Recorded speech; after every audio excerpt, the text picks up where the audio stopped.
واليوم الآخر وذكر الله كثيرا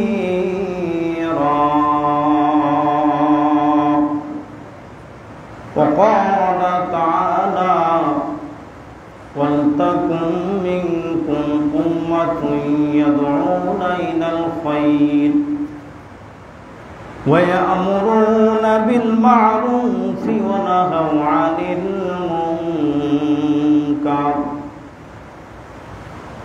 وينهون عن المنكر وأولئك هم المفلحون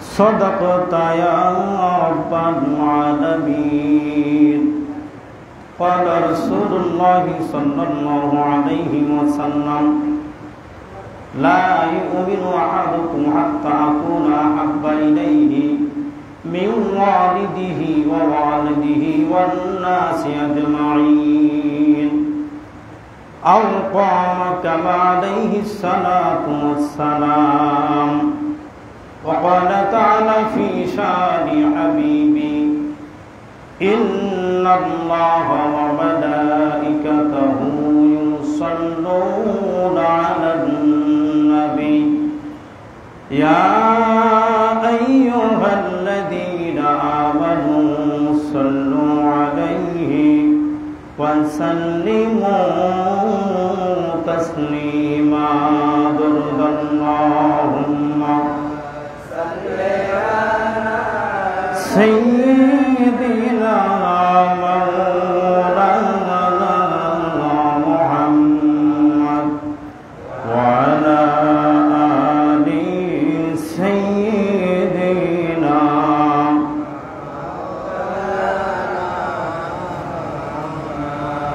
মুসলিম আমি সংগ্রামী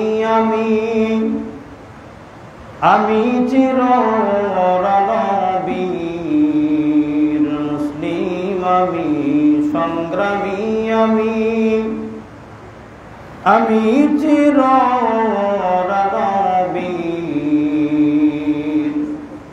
আল্লাহকে ছাড়া কাউকে মানি না নারায়ে তাকবীর আল্লাহুম্মা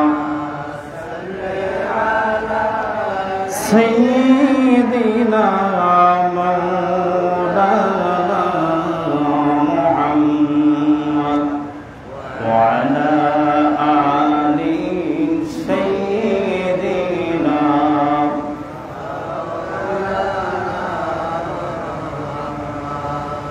আল কোরআনের সৈনিক আমি নেই তো আমার পরাজয় কোরআনের সৈনিক আমি নেই তো আমার পরাজয় এক আল্লাহ পাকের গোলাম আমি এই তো আমার পরিচয় আল্লাহুম্মা সাল্লি আলা সাইয়্যিদিনা মাওলানা ওয়া আলা আলি সাইয়্যিদিনা মাওলানা মুহাম্মদ আলহামদুলিল্লাহ পবিত্র রবিউল আউয়াল মাসের আজকের প্রথম জুমআ মসজিদে উপস্থিত হয়েছেন অত্র এলাকার সম্মানিত পিতৃতুল্য মুরব্বিয়ানে কেরাম, অত্র মসজিদ পরিচালনা কমিটির সম্মানিত সকল সদস্যবৃন্দ, যুবক সহ স্বাগত বহিরাগত প্রিয় মুসল্লিয়ানে কেরাম, সকলের প্রতি আমার সালাম। আসসালামু আলাইকুম ওয়া রাহমাতুল্লাহি ওয়া বারাকাতুহু। আমরা সর্বপ্রথম শুকরিয়া আদায় করছি মহান আল্লাহ সুবহানাহু ওয়া তাআলার দরবারে, যে মহান আল্লাহ সুবহানাহু ওয়া তাআলা দয়া করে, মহব্বত করে, মেহেরবানি করে, বিনা দরখাস্তে আপনাকে আমাকে সুস্থ শরীরে ঈমান নিয়ে মসজিদে আসা বসার তৌফিক দিয়েছেন। আমাদেরকে যিনি তৌফিক দিয়েছেন তিনি কে? আমরা যেখানে আসতে পেরেছি এটা কি আমাদের কৃতিত্ব নিজের? কৃতিত্ব কার? আল্লাহ। যে মহান আল্লাহ সুবহানাহু ওয়া তাআলা আমাদেরকে কবুল করলেন, সে মহান মালিকের দরবারে শুকরিয়া জ্ঞাপন করছি। সকলে বলছি আলহামদুলিল্লাহ। বিশ্ব নবীজির শানে সংক্ষিপ্ত আকারে দরুদ ও সালাম পেশ করছি, যিনি হলেন দোজাহানের নেতা। খালি দুনিয়ার নেতা নয়, দুনিয়ার নেতাদেরকে বিপদে পড়লে পাওয়া যায় না, আর আখেরাতে কঠিন বিপদের দিন আল্লাহ সুবহানাহু ওয়া তাআলা আপনার আমার নবীর জন্য চেয়ার রেডি করবেন, সিংহাসন রেডি করবেন। তিনি সিংহাসনে না বসে উম্মতকে কি করে জাহান্নামগামী উম্মতদেরকে কিভাবে জান্নাতে নিয়ে যাওয়া যায় তিনি আল্লাহর কদমে সিজদায় পড়ে যাবেন। সুবহানাল্লাহ বলবেন না? বিশ্ব মানবতার মহান নেতার প্রতি দরুদ ও সালাম পেশ করছি। সকলে বলি সাল্লাল্লাহু আলাইহি ওয়াসাল্লাম। সম্মানিত হাজিরিন, আমরা সেই সাথে সেই সমস্ত রূহের আত্মার মাগফিরাত কামনা করছি পৃথিবীর শুরু থেকে আজ পর্যন্ত আল্লাহর এই জমিনে আল্লাহ দ্বীনকে কায়েম করতে গিয়ে যারা শাহাদাত বরণ করেছেন, আল্লাহ সকলকে জান্নাতের উচ্চ মাকাম দান করুন বলি আল্লাহুম্মা আমিন। সেই সাথে প্রিয় মাতৃভূমি বাংলাদেশকে দ্বিতীয়বার যারা স্বাধীন করল, বাংলাদেশ স্বাধীন হওয়ার 1 মাস কয়দিন হইল? 1 মাস 1 দিন। গত মাসের 5 তারিখে বাংলাদেশ কি হয়েছে? স্বাধীন হয়েছে। অত আপনারা হয়তো না বলতে পারেন, কিন্তু আমরা যারা এখানে সেখানে আমরা যারা কথা বলি, আমরা 5 তারিখের পর আমরা মনে করি যে আমাদের গলায় একটা তালা মারা ছিল আর কি। আমাদের টুটিগুলো গলাগুলো চেপে ধরা হয়েছিল এর আগে। 5 তারিখের পর থেকে আলহামদুলিল্লাহ এখন তালা চাবি আর নাই। যাদের শাহাদাতের বিনিময়ে আমরা নতুন করে বাংলাদেশ স্বাধীনতা পেলাম, রংপুরের আবু সাঈদ সহ মুগ্ধ সহ যারা শাহাদাত বরণ করেছেন, আমরা তাদের রূহের আত্মার মাগফিরাত কামনা করছি। আল্লাহ তাদের প্রত্যেকটা রক্তের বিনিময়ে, রক্ত ফোটার বিনিময়ে আল্লাহর এই জমিনে যেন আমাদেরকে ইনসাফ কায়েম করার তৌফিক দান করেন, এবং আল্লাহ তাদেরকে যেন শাহাদাতের সর্বোচ্চ মাকাম জান্নাতুল ফেরদাউস দান করেন বলেন আমিন। সম্মানিত হাজিরিন, প্রিয় উপস্থিতি, আপনারা অনেকে আমাকে চেনেন, অনেকে চেনেন না। আপনাদের সম্মানিত ইমাম খতিব যিনি শ্রদ্ধেয় বড় ভাই শাহিনুর রহমান সিদ্দিকী, উনি অসুস্থ, আপনারা জানেন। আমার নাম হলো আমি মোহাম্মদ ইদ্রিস আলী, আমার বাড়ি বুড়িমারি। আপনাদের ইমাম সাহেবের সাথে মোটামুটি একটু যথেষ্ট এটা হয়, তাকে আমি ভালোবাসি আল্লাহর জন্য, উনিও আমাকে ভালোবাসেন একমাত্র আল্লাহর জন্য। কাউকে ভালোবাসা দুনিয়ার জন্য ভালোবাসা জায়েজ নাই, কাউকে দুনিয়ার জন্য রাগ করা জায়েজ নাই। কাউকে ভালোবাসবেন আল্লাহর জন্য, কাউকে মারবেন সেটাও কার জন্য? আল্লাহর জন্য। কাউকে দান করবেন আল্লাহর জন্য, কাউকে দান করা থেকে বিরত থাকবেন সেটাও কার জন্য? আল্লাহর জন্য। উনি অসুস্থ, আপনারা সকলেই জানেন। গতকাল আমি আপনাদের এখানে এসে নামাজ পড়াবো আমি জানি না, হঠাৎ করে হয়তো আল্লাহ কবুল করেছেন, উনি 2 জনকার কথা বলেছেন, তার মধ্যে আমি একজন। আমি না বলতে পারিনি, আমি ওখানে নামাজ পড়াই। তো আমি গতকালকে বলেছিলাম যে আপনারা আসলে খেয়েছেন বিরিয়ানি, আর এখন এখানে খিচুড়িও হবে না। আমি চেষ্টা করবো কোরআন হাদিস থেকে 2-4টা কথা বলার। আমার ভুল ত্রুটি হলে আপনারা ক্ষমাসুন্দর দৃষ্টিতে দেখবেন। তো আপনারা সবাই ভালো আছেন তো নাকি? আলহামদুলিল্লাহ। আমি পবিত্র কোরআনুল কারীমের সূরা আল আহজাবের 21 নম্বর আয়াতে কারিমা তেলাওয়াত করেছি। আল্লাহ বলেছে, লাকাদ কানা লাকুম ফি রাসূলিল্লাহি উসওয়াতুন হাসানাহ।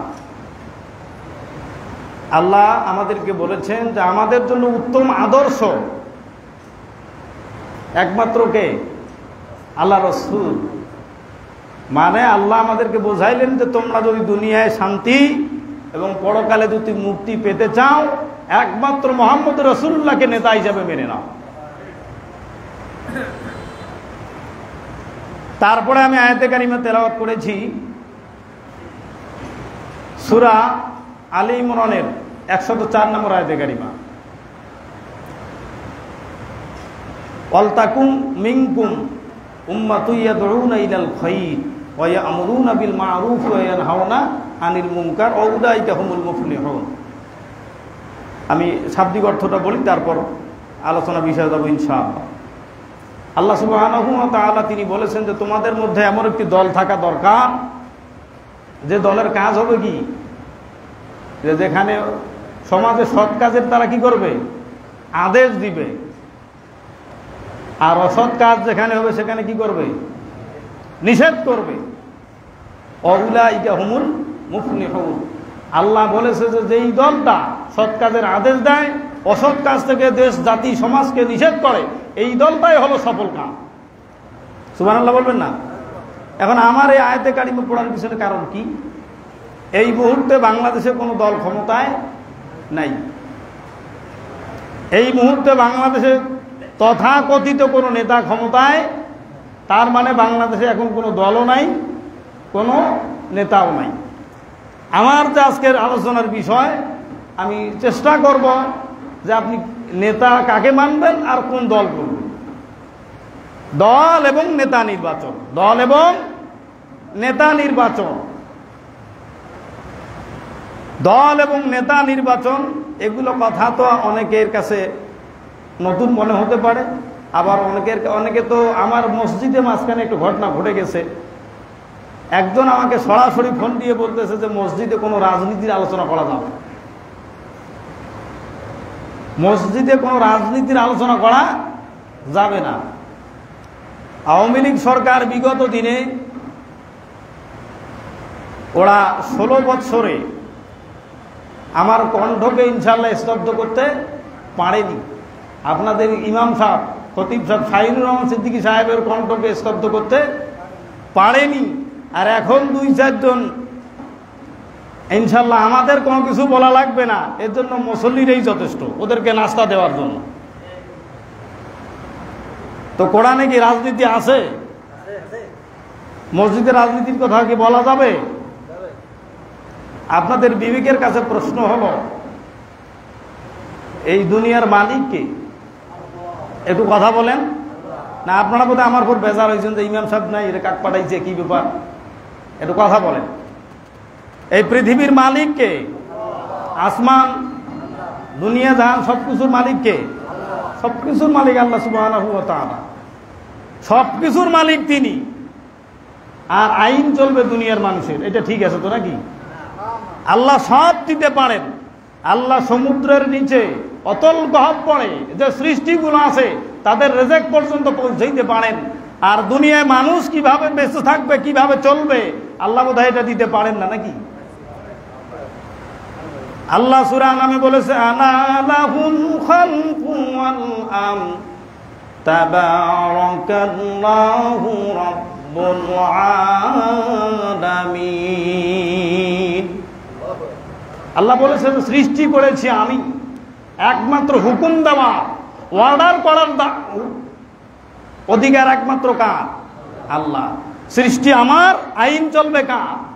আল্লাহ। এখানে মসজিদ ঘরে এসেছি, এই মসজিদ ঘর কার? কোরআন কার? আপনি কার? বাংলাদেশটা কার? পুরা পৃথিবী কার? সব জায়গায় কার কথা চলবে?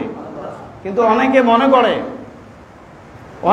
করে যে মসজিদ আল্লাহর, বাইরেটা আমার। এরা আল্লাহর কাছে কি করে নিয়েছে? ভাগ করে নিয়েছে। কি রকম? মুনাফিক এবং মুসলিম চেনার উপায় আমি আপনাদেরকে বলি শর্টকাটে। সেটা হলো যে মুনাফিক কোরআন দিয়ে নামাজ পড়ে, কিন্তু কোরআন দিয়ে সমাজ গড়ার চেষ্টা করে না। আর মুমিন যিনি, তিনি কোরআন দিয়ে নামাজ পড়ে এবং কোরআন দিয়ে সমাজ গড়ার চেষ্টা করে। আপনারা বুঝতে পারছেন কি?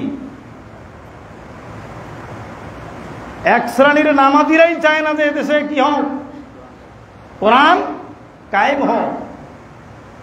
ওরা শুধু নামাজ পড়ে মানুষকে ধোঁকা দেওয়ার জন্য, ওরা কোরআন আসলে বোঝে না। আর এটা ওই যুগ থেকে চলে আসছে। আল্লাহ রসুলের পিছনে নামাজ পড়েছে আব্দুল্লাহ ইবনে উবাই ইবনে সালুল। আল্লাহ রসুলের পিছনে যদি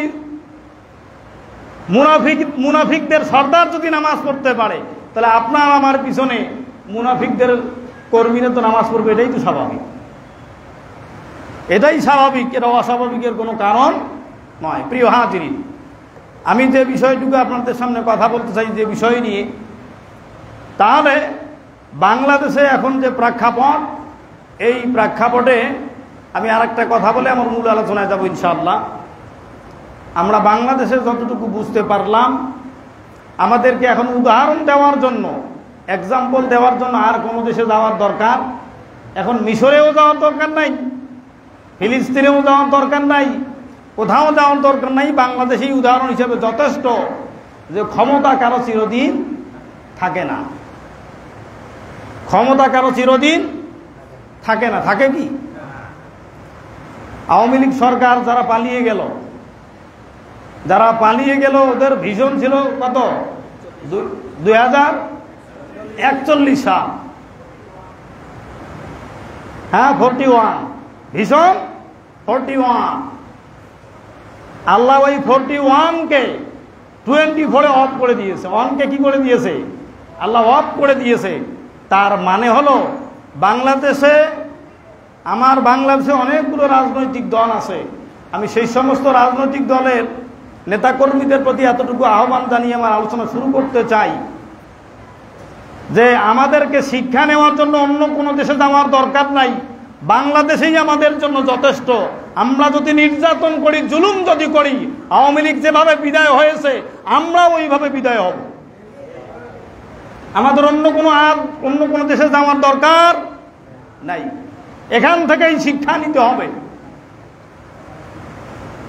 আর আপনি কোন নেতার পিছনে ছুটতেছেন? এবার আসেন, আল্লাহ সুবহানাহু ওয়া তাআলা সূরা আল আহজাবের 21 নম্বর আয়াতে কারিমায় জানিয়ে দিলেন, লাকাদ কানা লাকুম ফি রাসূলিল্লাহি উসওয়াতুন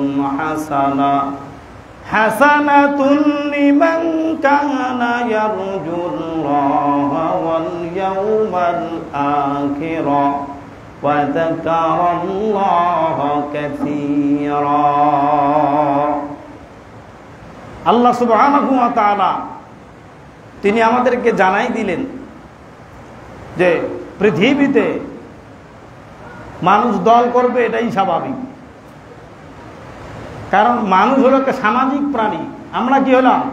সামাজিক প্রাণী। কোনো মানুষ একাকী বাস করতে পারে না। মানুষ সমাজবদ্ধ হয়ে বসবাস করে, যে কোনো কাজ করে, মিলেমিশে কাজ করে। এই জন্য আল্লাহ আমাদেরকে জানাই দিলেন যে তোমরা যেহেতু দলবদ্ধ হবে, তো তোমরা দলবদ্ধ হলে ওই দল করো যেটা দল হলো মুহাম্মদুর রাসূলুল্লাহর দল। আর বাকি যে দলগুলো আছে, এই দলগুলো করলে কি হবে? এখানে আল্লাহ জানাই দিয়েছেন যে মুহাম্মদ তাদের জন্য আদর্শ নেতা। কাদের জন্য? লিমান কানা ইয়ারজুল্লাহ ওয়াল ইয়াউমাল আখির ওয়া যাকারাল্লাহা কাসীরা। যারা কাল কিয়ামতের দিনকে খুব বেশি ভয় করে, তাদের জন্য মুহাম্মদ কি হলেন? বিশ্ব নেতা তাদের জন্য। আজকে আমরা দেখেছি যে তারা হজ করেছে, উমরা করেছে, কোরআন শরীফ তেলাওয়াত করে, কিন্তু মুহাম্মদ সাল্লাল্লাহু আলাইহি সাল্লামের নামে কটূক্তি হয়। তারা মসজিদের সামনের কাতারে এসে নামাজ পড়ে সেখানে বসে থাকে।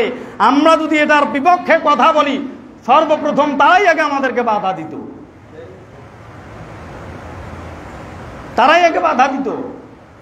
তারা এই আয়াতের অর্থ থেকে আমরা যতটুকু বুঝতে পারি যে তারা আমার নবীজিকে আসলে আদর্শ নেতা হিসেবে মেনে নেই।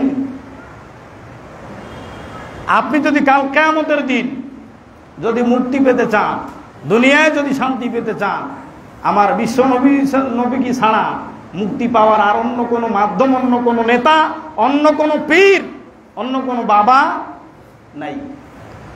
আছে নাকি? দুনিয়ায় কি অবস্থা হয়ে গেল, নেতা পালিয়ে গেল, কর্মীদেরকে কি করে গেল, এতিম করে গেল। কাল কিয়ামতের দিন এদের অবস্থা কি হবে? সূরা বানী ইসরাঈলে আছে, ইয়াউমা নাদউ কুল্লু উনাসিন বিইমামিহিম। কাল কিয়ামতের দিন আল্লাহ প্রত্যেক দলের নেতাদেরকে তাদের কর্মী সহ কি করবেন? ডাক দেবেন। প্রত্যেক দলের নেতাদেরকে কর্মী সহ কি করবেন? ডাক দেবেন। এখন আপনি আমরা যে যে দল করি, এই দলের যিনি লিডার তিনি থাকবেন কোথায়? সামনে। আর আমরা কোথায় থাকবো? পিছনে। এখন যেই নেতা সামনে দাঁড়িয়ে আছে তিনি নামাজ পড়তেন না, ইসলাম বিরোধী কাজ করতেন, তাকে দেখে আল্লাহর বোধহয় বড় মায়া হবে নাকি? আল্লাহর কি বড় মায়া হবে না রাগ হবে? একটা হাদিস আছে, ইজা মুতিহাল ফাসিকু গদিবার রব্বু তাআলা ইহতাজ্জা লাহুল আরশ। কোন ফাসিকের যখন প্রশংসা করা হয় তখন আল্লাহ এত রাগ হয়, আল্লাহর রাগ দেখে আরশে আজিম পর্যন্ত থরথর করে কাঁপতে থাকে। আমরা আমাদের সমাজে আমরা দেখেছি, যে লোকটা নামাজ পড়তো না তাকে আমরা, মানুষের তো আছে আছে মাটির নেতা পর্যন্ত বানিয়ে ছাড়িয়ে দিয়েছি। এরা মাটিও মানুষের নেতা। ওই নেতারা এখন গেল কোথায়? এই মাটি এই মানুষ ছেড়ে তারা গেল কোথায়? এরা যদি সামনে থাকে আর পিছনে আপনি যতই তাহাজ্জুদ গুজার হন না কেন, ইঞ্জিন যেই দিকে যাবে বগি বোধহয় অন্যদিকে যাবে নাকি? আমি আপনাদেরকে আরেকটা সহজ করে উদাহরণ দিয়ে বলি। আপনি ঢাকা যাচ্ছেন কয়েকজন মিলে, আপনারা খুব ভালো একটা গাড়িতে চড়েছেন, এসি গাড়িতে চড়েছেন, আপনারা সবাই তাহাজ্জুদ গুজারি, সকলের হাতে তাসবিহ আছে, আপনারা তাসবিহ পড়তেছেন। আর ড্রাইভার কিন্তু যে বেচারা, ওই বেচারা কিন্তু মদ খেয়ে গাড়ি চালাইতেছে। কি খেয়ে? আল্লাহর রহমতে গাড়ি তো ঠিক মতো যাবে নাকি? কি হবে? কি হবে বলেন একটু বলেন। আপনারা জায়গা পর্যন্ত যাবে না কি হবে? কেন আপনারা তো সবাই তাহাজ্জুদ পড়ুয়া,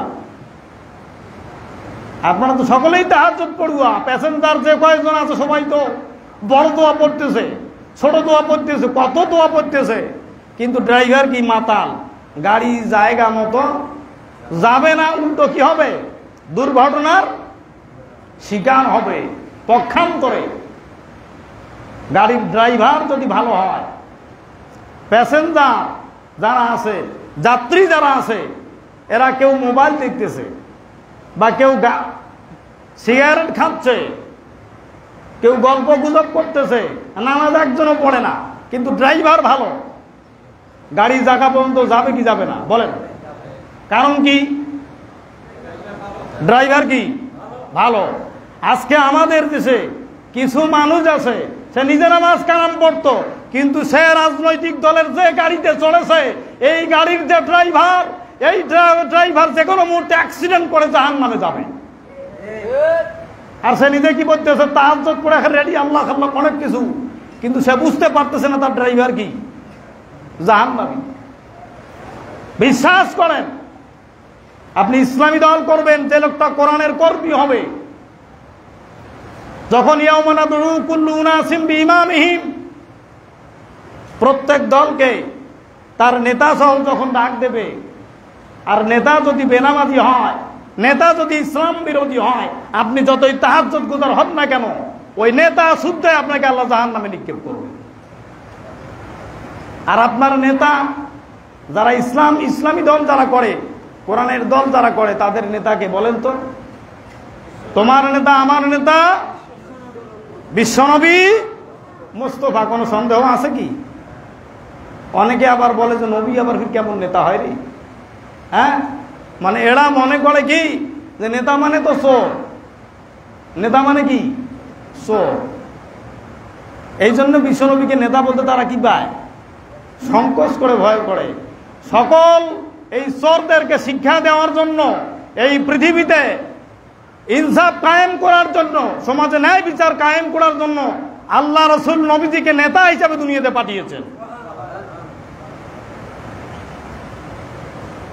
প্রিয় হাজিরিন, তাহলে ড্রাইভার যদি ভালো হয় আর প্যাসেঞ্জার যতই খারাপ হোক না করো, গাড়ি কি হবে? আপনাদের বিবেকের কাছে আমার প্রশ্ন হলো যে বাংলাদেশে এখন কোনো দল ক্ষমতায় নাই, সামনে হয়তো যখন পরিবেশ আসবে তখন একটা সময় মানুষ তাদের ভোটাধিকার কি করতে পারবে? প্রয়োগ করতে পারবে। আমরা বাংলাদেশে দেখেছি মানুষ এত নির্লজ্জ হয়, মরা মানুষ এসে ভোট দিয়ে যায়। আমরা জীবিত মানুষ ভোট দিবার পাই না, আর মরা মানুষ এসে কি করে? এটা বাংলাদেশেই সম্ভব। হ্যাঁ, বাংলাদেশেই সম্ভব। তো সামনে একটা দিন আসতেছে, আমি আপনাদের কাছে উদাত্ত আহ্বান জানাই, সামনে যে দিন আসতেছে, আপনারা এই স্বাধীনতার 53 বৎসরে অনেক কিছু দেখেছেন, কোরআনের শাসন কি দেখেছেন? মন চায় না আপনাদের? মন কি চায়? চায় কি? তা আমরা চেষ্টা করব ইনশাআল্লাহ কোরআনের পক্ষে থাকা। আপনি যদি রাসূলকে নেতা হিসাবে মেনে নেন, তাহলে আপনাকে অবশ্যই কোরআনের পক্ষে থাকতে হবে, কাজ করতে হবে। আমরা দেখলাম তো দুনিয়ার এই সামান্য বিপদে, দুনিয়ার সামান্য বিপদে যারা নেতা কর্মীদেরকে ছেড়ে পালিয়েছে, নিশ্চিত কাল কিয়ামতের দিন এরা আমাদেরকে পরিচয় দেবে না। কিন্তু রাসূল আপনাকে আমাকে কি বলবে? আপনার আমার নেতা যদি রাসূল হয়, কাতার যতই লম্বা হোক না কেন, কাতার যতই লম্বা হোক না কেন, ওই কাতারের সামনে যদি রাসূল থাকে আর আপনি যতই পিছনে থাকেন না কেন, আপনার আমার হিসাবটা কি হবে? অত্যন্ত সহজ হবে। বলেন সুবহানাল্লাহ। আর কাতার যতই ছোট হোক, আর যদি নেতা সামনে ভেজাল থাকে, অবস্থা কি হবে?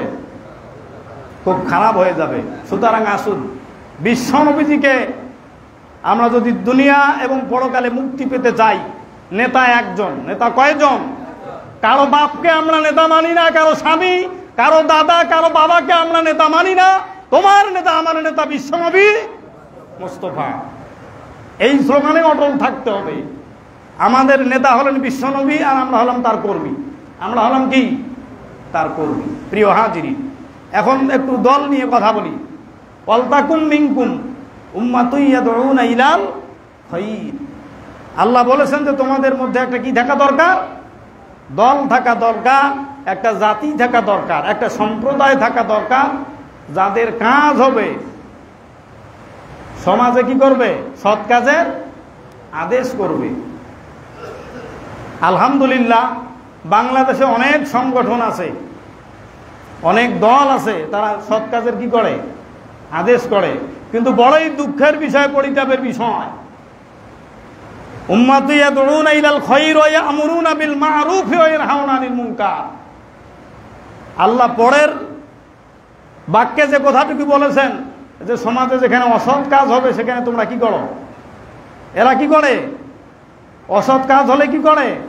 নিষেধ করে। এই সমাজে অসৎ কাজ যেখানে হয়, এই নিষেধ কাজ করার দল বাংলাদেশের অভাব, খুবই অভাব। বাবারে নামাজ পড়ো, রোজা রাখো, হাত সত্তা, এগুলো ভালো করতে পারে, কিন্তু যেখানে মদ চলে, জুয়া চলে, সমাজে সুদ চলতেছে, অর্থনৈতিক সুদ ভিত্তিক অর্থনৈতিক বাংলাদেশে চালু আছে সমাজ ব্যবস্থা, এখানে তাদের কোনো মাথা ব্যথা নাই। এরকম লোক আছে না? এরকম দল আছে না? আমরা বাংলাদেশে এরকমও দেখেছি, এই যে ছাত্র আন্দোলন, বৈষম্য বিরোধী ছাত্র আন্দোলনের পক্ষে বাংলাদেশের অনেক সংগঠন কথা বলে নাই, বরঞ্চ এদের বিপক্ষে কি বলেছিল? কথা বলেছিল। তারা আবার বলে কি গণতন্ত্র হারাম। এই 5ই আগস্টের পর একদিন আমার সাথে একজন কথা বলতেছিল, তো হুজুর এখন আমরা কি করব? আমি তাকে এতটুকু বলেছি যে আপনারা তো সহি শুদ্ধ বিশুদ্ধ আকীদার লোক, আপনারা বাংলাদেশ সম্পর্কে কোনো কথা বলবেন না, আপনাদের কথা বলার কোনো অধিকার নাই। আমাকে বলল কেন? আমি বললাম যে আপনারা বলেন গণতন্ত্র কি হারাম, আমি সে কথা বলতেছি, গণতন্ত্র হারাম। তো বাংলাদেশের নাম কি? বাংলাদেশের নাম হলো গণপ্রজাতন্ত্রী বাংলাদেশ। তার মানে এই দেশটা কি দেশ? গণতন্ত্রের দেশ। তো আপনারা আপনাদের শায়েখদেরকে নিয়ে দয়া করে এই গণতন্ত্রের হারামের দেশে না থাকি আপনারা সৌদি আরবে চলে যান। আপনাদেরকে বাংলাদেশ নিয়ে ঘামাইতে হবে না। আর ওরা আর একটা কথা বলে যে গণতন্ত্রের মূল বাণী যেটা আব্রাহাম লিঙ্কনের, যে for the people, by the people, and the people, আমরা ওটা বলি না। আমরা যেটা বলি, আমরা বলি ফর দ্য আল্লাহ, বাই দ্য আল্লাহ, এন্ড দ্য আল্লাহ, আল্লাহ আল্লাহ আল্লাহ। আমরা আর অন্য কোনো কিছু বলি না। আমাদের গণতন্ত্র দুনিয়ার কারোর জন্য নয়। আমরা এতটুকু বলি, জমিন যার, আইন চলবে কার? আইন চলবে তার। ওরা কথায় কথায় ফতোয়া দেয় আন্দোলন করা জায়েজ নাই।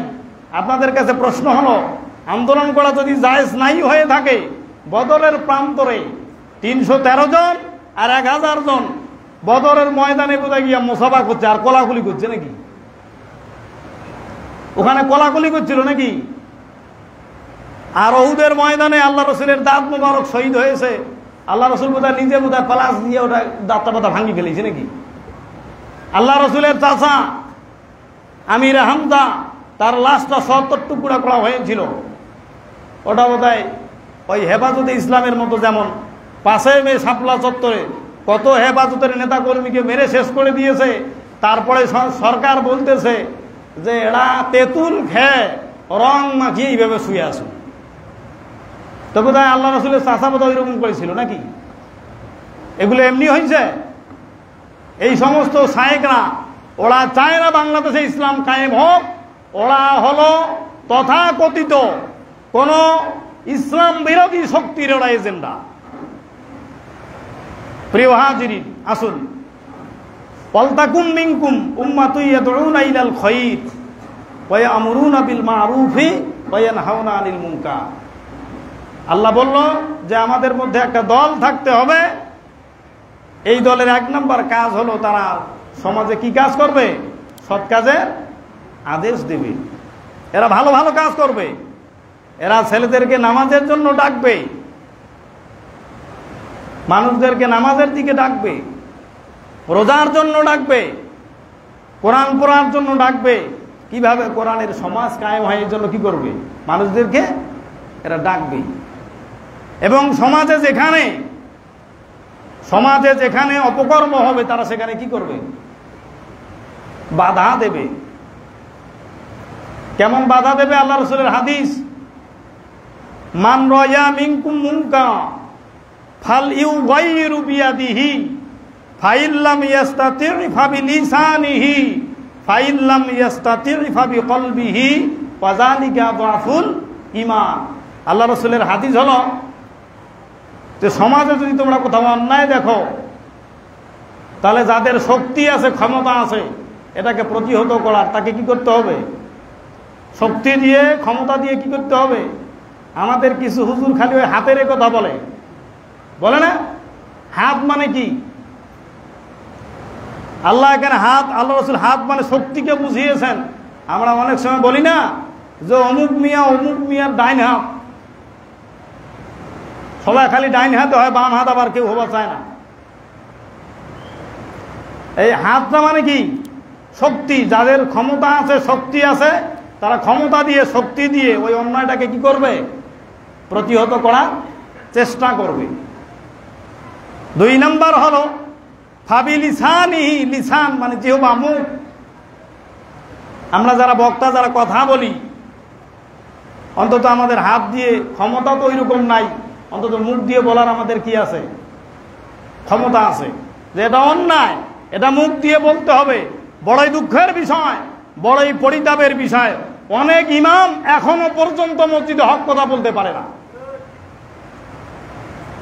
আমি মনে করি যে এদের ইমামতি করার কোনো যোগ্যতা নাই। এরা নামাজ পড়ে, আল্লাহকে সেজদা করে, ঠিক আছে, কিন্তু এরা আল্লাহকে ভয় করে না, এরা কমিটিকে ভয় করে। এমন ইমাম আপনাদের দিকে নাই? আমাদের দিকে এখনো আছে। আল্লাহর ঘরে ঢুকে আল্লাহকে সেজদা করে, অথচ ভয় করে মসজিদ কমিটি। হক কথা বলতে পারে না, মসজিদে হক কথা বলতে পারে না। আমি প্রায় মসজিদে একটা কথা বলে থাকি, আমরা এখানে যারা আসছি আমরা সবাই নামাজ পড়ি না? আমরা নামাজ পড়ি কি না? নামাজ তো পড়ি। আল্লাহ আমাদের খাওয়ায় না? আপনি একটু পশ্চিমা বিশ্বে খেয়াল করেন তো, রাশিয়া, ইউক্রেন, ওদিকে যারা আছে অধিকাংশ খ্রিস্টান, ইহুদি, তারা কি নামাজ পড়ে? নামাজ পড়ে কি? রোজা রাখে? আল্লাহ তাদের খাওয়ায় না? ওরা নামাজ পড়ে না, রোজা করে না, আল্লাহর কোনো হুকুম পালন করে না, আল্লাহর আইনের বিরোধিতা করে, এরপরেও আল্লাহ তাদেরকে কি করায়? আপনি আমি অন্তত আল্লাহকে দিনে 5 বার সেজদা তো করি, আল্লাহ যদি তাদেরকে খাওয়ায়, আল্লাহ আপনাকে আমাকে নিশ্চিত আপনি আল্লাহর দিনের পক্ষে থাকবেন, আল্লাহ আপনাকে না খেয়ে মারবে না। এই বিশ্বাসটুকু মনে কি রাখতে হবে। অনেক ইমাম মসজিদে কথা বলে ইমামতির ভয়ে, লাস্টে ইমামতিও থাকে না, আল্লাহ বেজার, কমিটিও কি বেজার। আপনি পৃথিবীতে চলতে চাইলে পক্ষ দুইটা, হয় আপনি আল্লাহর পক্ষে থাকবেন, নতুবা কার পক্ষে? শয়তানের পক্ষে। মাঝখানে আর কোনো পক্ষ নাই। মুযাবযাবিনা বাইনা যালিকা, কখনো এদিক কখনো ওদিক। এই এদিক ওদিক যারা করে এরা বেশি বিপদে পড়ে। এদিক ওদিক যারা করে এরা সবচেয়ে বেশি বিপদে থাকে। আল্লাহ কোরআনে বলেছে, আল্লাযীনা আমানু ইউকাতিলুনা ফি সাবিলিল্লাহ, যারা ঈমানদার তারা আল্লাহর রাস্তায় চলে, আল্লাহর দ্বীনের জন্য তারা জিহাদ করে। আর যারা কাফের, আল্লাযীনা কাফারু ইউকাতিলুনা ফি সাবিলিত তাগুত, যারা কাফের তারা শয়তানের তাগুতের পক্ষে যুদ্ধ করে। এখানে কিন্তু আল্লাহ দুইটা পক্ষের কথা বলেছেন। প্রিয় হাজিরিন, তাহলে আল্লাহ দল করতে বলেছে, দল ওইটাই সফল কাম। বাংলাদেশে প্রায় 200-র মতো দল আছে। কয়শোর মতো? 200-র মতো দল আছে। আমরা কোরআন থেকে বেছে নিব যে কোন দলটা আমার জন্য করা প্রয়োজন। আল্লাহ বলেছেন যে যেই দলের মধ্যে গুণ থাকবে কয়টা? 2টা। একটা হলো সৎ কাজে তারা কি করবে? আদেশ করবে। আর একটা হলো অন্যায় কাজের কি করবে? আল্লাহ বলেছেন যে কাল কিয়ামতের দিন এই দলের নেতারা, তাদের কর্মী সমূহ তারা উপস্থিত হবে। কিন্তু এই সমস্ত দলের মধ্যে কেবলমাত্র শুধুমাত্র একটা দল সফল কাম হবে, যেই দলটার মধ্যে এই 2টা কর্মসূচি আছে। কয়টা? সৎ কাজের আদেশ দেয়, অসৎ কাজে বাধা দেয়। আর বাংলাদেশে অনেক দল আছে, অনেক দল আছে, আমরা অনেক দল দেখেছি, কিন্তু এই 2টা কর্মসূচি যাদের মধ্যে আমরা পাবো, কোরআন থেকে, কোরআন বলে যে এই দলটাই হলো কি সঠিক। এই দল যদি ক্ষমতায় যায় কি করবে?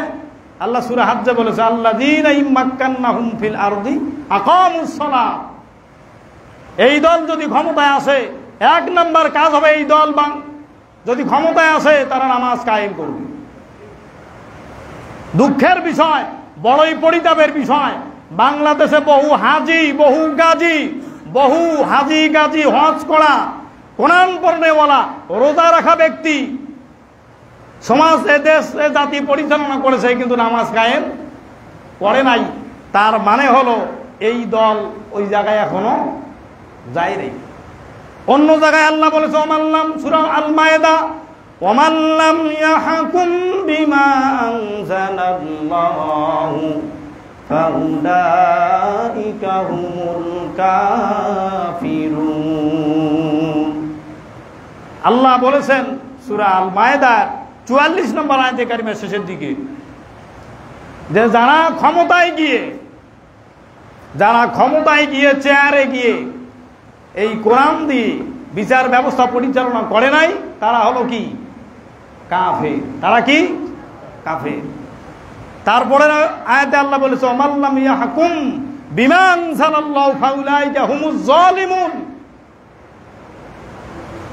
যারা ক্ষমতায় গিয়েছে অথচ কোরআন দিয়ে বিচার প্রতিষ্ঠিত করেনি, তারা হলো জালেম, তারা হলো কি।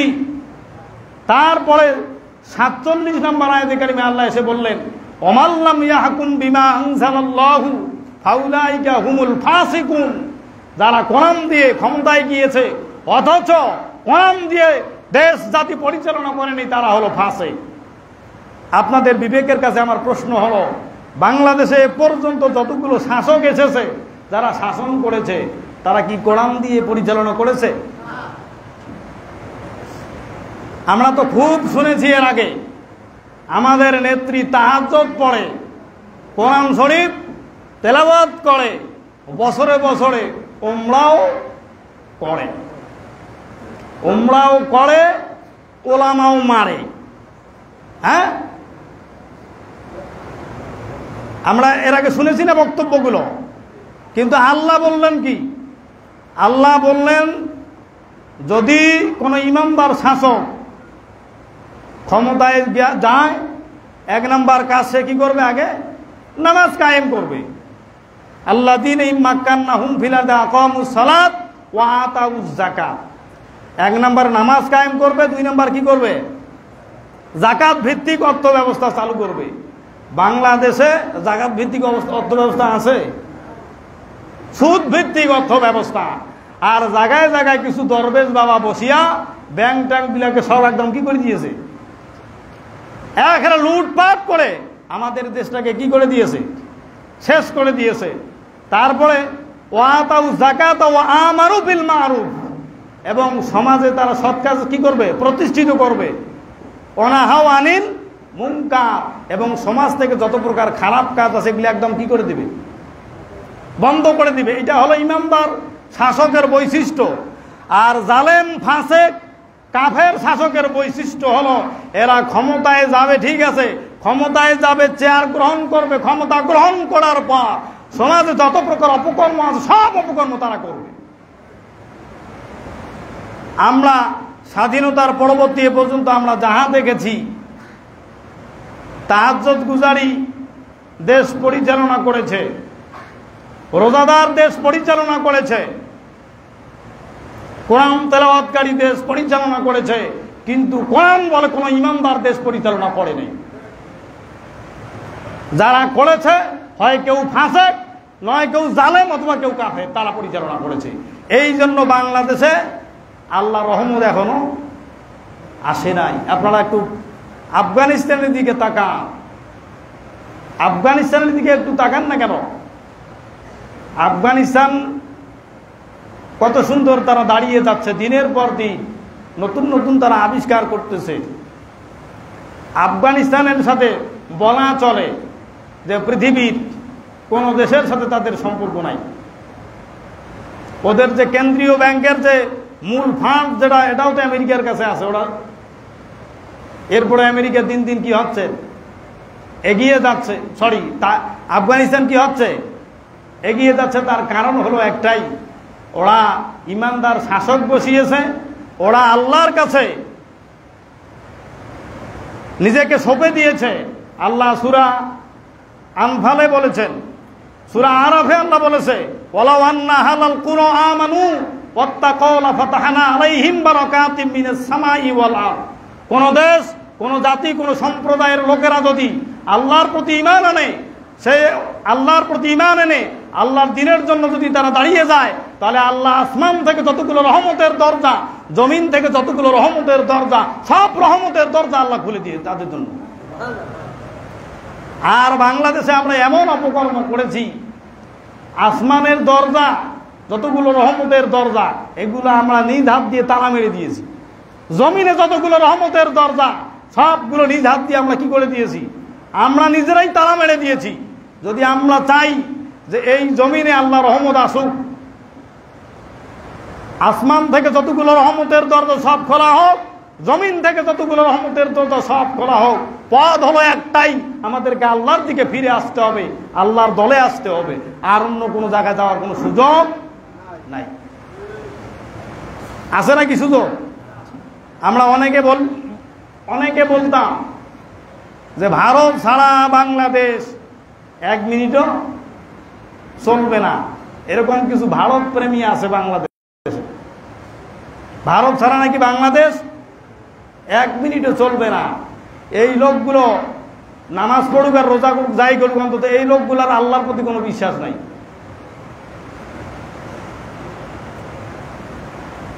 আমাদের কি খাওয়ায় ভারত? আপনারা একটু ইসলামের ইতিহাস পড়ে দেখেন না কেন? বিশ্বনবীজি যখন মদিনায় গেলেন, তখন মদিনাকে পুরা আরব দেশগুলো মদিনাকে কি করেছিল? বলা চলে বয়কট করেছিল।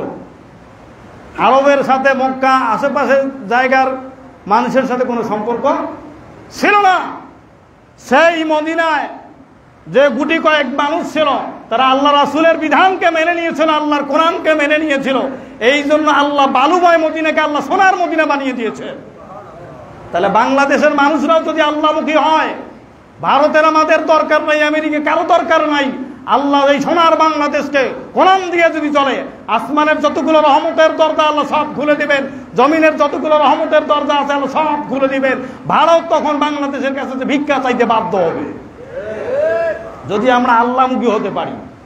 প্রিয় হাজিরিন, সম্মানিত উপস্থিতি, তাহলে কাল কিয়ামতের দিন মুক্তিপ্রাপ্ত দল হলো একটা। কয়টা? যেই দলের কর্মসূচি হলো তারা সমাজে সৎ কাজের কি করবে? আদেশ দিবে, অসৎ কাজ থেকে মানুষকে বিরত রাখবে। এবং এই দলের নেতা হলেন তিনি কে?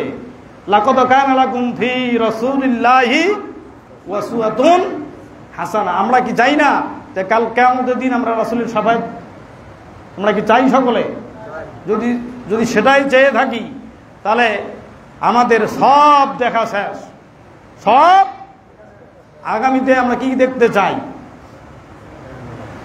আল কোরআনের বাংলাদেশ। একে একে সব দেখলাম, সবার দেখা হলো শেষ। আগামীতে দেখতে চাই আল কোরআনের বাংলাদেশ। আমরা কি দেখতে চাই? কোরআনের বাংলাদেশ হলে আপনার উপকার এতটুকুই হবে, মানুষ মরে গেলে জান্নাত যায়, কিন্তু যদি কোরআন দিয়ে বাংলাদেশ চলে, আপনি দুনিয়াতে হাঁটবেন, জান্নাতি হিসাবে দুনিয়াতে আপনি হাঁটবেন।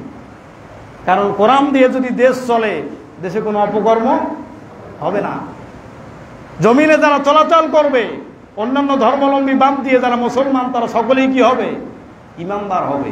দেশের টাকা আর লুট হবে না, দেশে আর জেনা হবে না, ব্যভিচার হবে না। তার কারণ হলো যারা চুরি করবে তাদের হাতগুলো কি হবে? কেটে দেওয়া হবে।